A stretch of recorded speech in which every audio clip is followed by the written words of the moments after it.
Well, we've seen the cotton ginned and how we get it all out into a bale, and now the bales are sitting out here in the bale yard ready to go to market. And behind me is a different type of cotton we saw originally. The short staple cotton is the most produced here in Yuma County and in the deserts, but there's also long staple cotton. Ron Stans is manager for the UCO Gin of Blaisdell. And Ron, let's talk a little bit about this long staple cotton. That started out to be a big crop mostly in southeastern Arizona, moved into our area, was pretty big, and now it's tapered off. It's tapered off because I think we're down to what I call the serious Pima growers. The yields have come up, and we've gone from, at one time we ginned 3,000 bales when we first started, up to 18,000, and now we're down to about 9,000 bales. So it's not as big as it used to be, but one of the things you tell me that you're baling cotton a lot sooner this year than before. They start harvesting on the middle of August, which in prior years we used to at least to be September, around the first part of September, but now we just keep moving up and up. But the cotton's ready to be picked, and so we're ginning it. Are they growing a lot of short season cotton now? Everything that we've got in here basically is short season. The people that have harvested the middle of August have their ground ready for the people, lettuce people in September, so it works out quite well.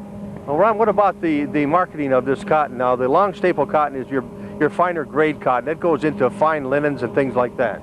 Yeah, most of that's handled by Calcott. There's some that's handled out of Phoenix, out of handworker Winburn's office, but Calcott handles most of it, and they ship it overseas, basically to Japan.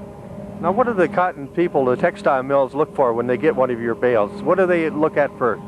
Well, basically quality. That's what they're looking for, clean cotton, quality cotton, and that's what we try to give them. And this cotton here, like I say, is one of your finer grade. Now, back in the back of the yellow bales, that's your short staple cotton. That's the primary cotton we grow here, isn't it? That's the majority. Like I say, we're going to have 24,000 bales this year. That's the cotton price for short staple right now is right at 72 cents. The price for our Pima cotton that we're standing in front of right now is probably right between 98 and $1.03. Now, this year's been an exceptionally good year for our cotton growers. It's been one where they've had a lot less inputs. In other words, less insecticides and things like that. Yeah, less spraying this year, and the yields that are coming through the gin right now are averaging over 3 bales. So we think it's going to be a good year. Now, what are these farmers now? These bales of cotton, they go to different people. How do you know where these bales will go? What's your system? Well, each bale has a tag, and when it comes out of the gin, it has the identity of the grower. And then we ship on TAs to Calcott, and they handle it from there. They assign the ticket number to the TA, and that's how they handle it. Who is Calcott now? Just tell me real quickly. Calcott's a marketing agency for most of the growers in this area. About 70% of the growers go through Calcott. It's a broker. Basically, it takes some of the pressure off the farmer as far as marketing cotton. And they do a pretty good job of it too, don't they? They do a good job. Well, Ron, how do you feel all in all? So far, starting out to be a good season?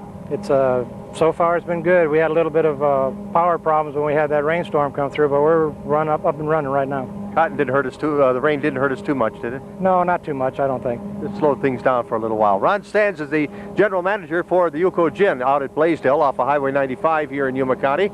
I'm George Gatley, and that is the story on First News Today.